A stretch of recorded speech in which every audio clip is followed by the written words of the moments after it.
Bonjour à tous, on se retrouve aujourd'hui pour l'épisode numéro 45 du plan d'analyse sur les terres. Donc c'est-à-dire que bon, aujourd'hui qu'est-ce qu'on va voir dans la vidéo? Déjà on va faire une petite rétrospective par rapport à la dernière fois. On va voir du coup si on peut maintenir le plan, continuer voir si cette 3 a fini de se développer ou non et comment réagir. Et après par la suite, si cette 3 est vraiment déjà terminée, on calculera du coup des zones d'entrée en longue pour cette 5. Bon, déjà la dernière fois, à l'épisode numéro 44, aux alentours du 25 avril, hein, voilà, on avait trouvé notre BAT 2 potentiel, puis après c'était parti let's go, hein. C'est-à-dire que à ce niveau-ci, on voyait déjà des objectifs de prix pour notre 3 aller aux 3000 $, 3700, et là les 423.6 sont un peu mal affichés, mais voilà, ce sont aussi des objectifs à prendre en compte. Donc désolé si ça fait un peu de bruit, hein, j'ai un chiot qui fait un peu, voilà, qui est tout fou, du coup, voilà. Bon, euh, quand on prend notre vague 3, déjà, ce qui nous intéresse, c'est de voir le niveau d'extension qu'elle a eu pour le moment. Donc pour ceci, je vais prendre mon Fibonacci, je me place en racine à ce niveau-ci, je monte en 1, j'étends, et qu'est-ce qu'on voit?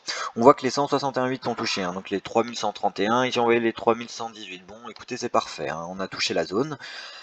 Après, cependant, pour déterminer si on a fini notre 3 ou pas, sur quoi d'autre on peut s'appuyer? Déjà, on peut, après voilà, c'est pas écrit sur du marbre, mais c'est un indicateur en plus, on peut regarder le RSI. Généralement, notre 3, avec le RSI, elle nous fait un plus haut. Donc là, écoutez, pour le moment, c'est parfait, hein. C'est-à-dire que bon, le sommet qu'on a ici, il correspond bien avec ce sommet du cours ici, et quand on quand on compare par rapport au précédent plus haut, on fait toujours des plus hauts. Donc bon, pour le moment, ça tient la route. Cependant, moi, après voilà, je suis peut-être un peu trop boule sur cette extension de 3, enfin sur le sous-décompte de la 3 qu'il peut y avoir, mais moi en fait cette 3, je la vois se composer en 5 vagues, hein. Donc c'est-à-dire que, ça fait peut-être un peu de bruit, je suis désolé. Du coup, moi vraiment alors attendez, je vais mettre ceci en plus épais, moi la 3, je la vois se construire en 5 vagues, comme ceci. Donc vous allez me dire, oui mais là, la vague 3 est toute petite. Oui je sais. Cependant, c'est parce qu'on retrouve pour moi une extension dans la vague 5, hein. C'est pour ça qu'on a une vague 5 qui est très très longue. Donc c'est-à-dire que là, je vais passer dans les time frames un peu plus petites pour qu'on parle de tout ça. Bon, déjà là, pourquoi je pars en 1, 2, 3, 4, 5 en blanche comme ceci? Bah écoutez, tout simplement parce que, regardez, quand on prend notre extension de vague, euh, de vague 3, je me place ainsi, on touche les 261,8. Donc les 261,8, c'est super propre. Alors attendez, là je viens de me rendre... Ah ouais non, donc ouais, ça reste propre. Donc c'est pour ça que moi, ma 3, je la termine ici. Après par le site, quand on étend notre 4, forcément, on va tout péter, hein. C'est-à-dire que moi, ma 5 en blanc, moi je la vois se construire comme ceci. Donc je vais afficher ceci, je vais mettre ça en plus épais, et ça, je vais y mettre du coup de retrait. Donc c'est-à-dire que vraiment, la 5... Excusez-moi vraiment encore pour le bruit, hein. C'est-à-dire que vraiment, la... Désolé. C'est-à-dire que la 5, je la vois vraiment se composer du coup en 5 vagues, jaunes, hein. Donc, ok, d'accord. Alors, attendez, voilà comme ceci. Voilà, donc c'est-à-dire que moi actuellement je suis dans ce décompte là. Pour moi, même on va dire la 3 en fait de ce cycle jaune n'est pas terminé, hein. C'est-à-dire que je n'ai pas encore, vous voyez, mes 5 vagues dans la vague 3 pour valider ça comme une 3. Après, Euh, même ici en horaire, on a encore un plus haut. Donc bon, écoutez, euh, si on part du principe que notre vague 3 n'est pas encore terminée, c'est-à-dire que on va encore passer là dans une time frame encore un peu plus petite, vous allez voir, hop là comme ceci, mais du coup, tac tac tac, ouais ça pourrait jouer, hein. Excusez-moi, il m'énerve. Du coup, ouais voilà, c'est-à-dire que moi là actuellement, je partirais comme ceci, je partirais en 5 vagues, donc en 1, en 2, en 3. On va chercher une forte 4, puis après aller chercher une 5. Donc, c'est-à-dire que même... Oh là là, j'espère que vraiment ça vous a pas être trop gêné par le bruit parce que là, vraiment insupportable. Donc bon, ces vagues là du coup je vais quand même les laisser en un peu plus épais. Donc voilà, comme ceci. Voilà. Donc moi vraiment, je vois vraiment quelque chose comme ceci se construire, hein. C'est-à-dire que bon, on va regarder du coup les niveaux de Fibonacci de retracement de notre 4. C'est-à-dire que là, étant donné qu'on a une très faible 2, hein, ça se voit à vue d'œil,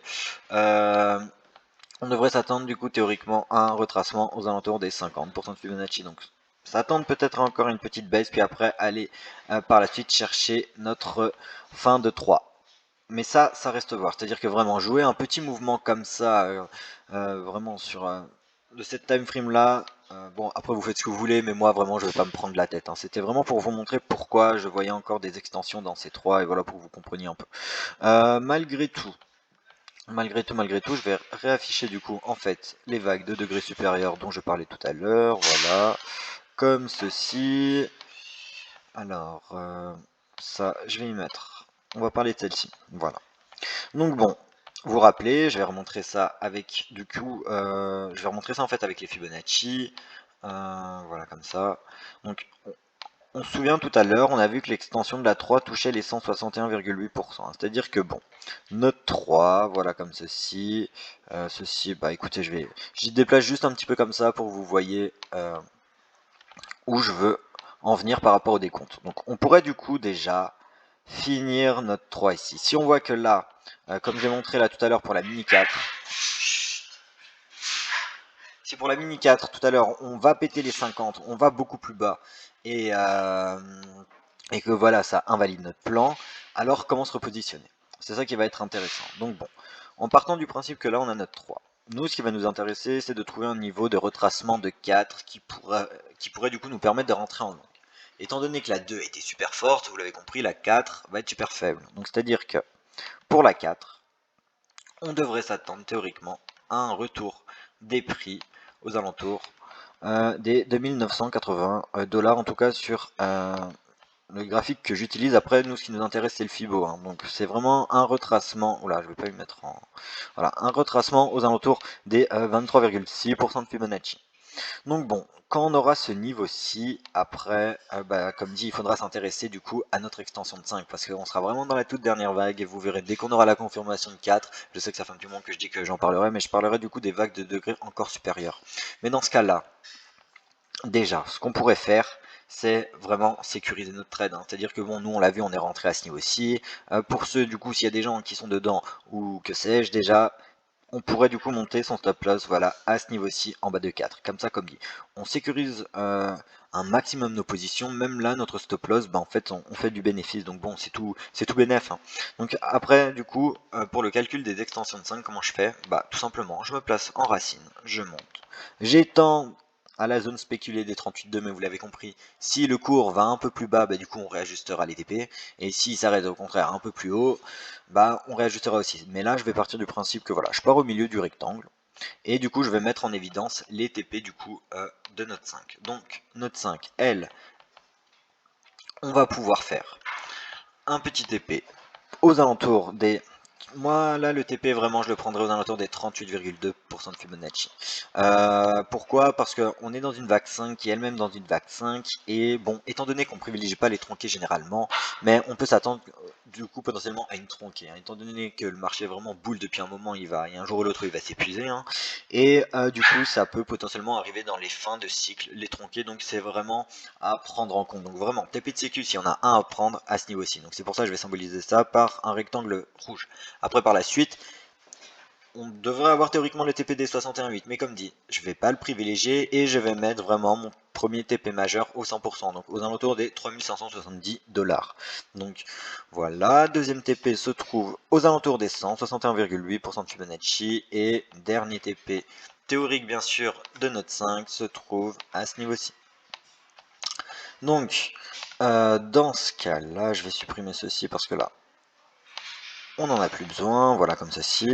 Donc là vraiment voilà les objectifs de prix à attendre pour ceux qui sont toujours en longue ou ceux qui voudraient du coup potentiellement rentrer dans cette zone. Après comme dit, on s'occupera, on verra du sous-décompte comment ça va se passer, mais je pense qu'on va vraiment pas, éviter de pas se prendre la tête, hein. C'est-à-dire que bon, si vous voulez bah voilà voir un peu comment d'ailleurs s'est développé en fait cette 3 en bleu, en fait tout a été développé en fait dans le groupe Telegram, voilà que j'ai mis en description. Ça permet du coup de revenir sur des petites modifications qui nécessitent pas du coup des fois une vidéo, parce que vraiment ça ferait quelque chose de 30 secondes et bon ça serait un peu inutile. Donc voilà, bon bah écoutez, là je pense qu'on aura vraiment tout vu, hein. Là on aura vraiment vu du coup la prochaine zone de longue à privilégier dans le cas de la continuité du coup du plan. Après vraiment, si on voit que là le cours descend, va péter notre stop loss, alors là on commencera du coup à envisager, à envisager un autre scénario, et mais bon on verra tout ça ensemble, hein. Bon bah alors écoute, écoutez, je pense que là vraiment tout aura été dit. Comme dit moi, là je vais essayer de revenir en fait rapidement, hein, j'espère que ça va pas être trop long, sur ce qui a été montré vraiment en tout début de vidéo, c'est-à-dire que je m'attends vraiment encore à une extension dans la 3. Ah mince, excusez-moi.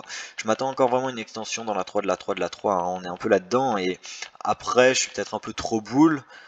Potentiellement, mais je me dis que bon écoutez pour le moment ça tient, c'est vrai que ça paraît un peu complexe hein, ce genre de décompte, mais bon écoutez c'est pas grave.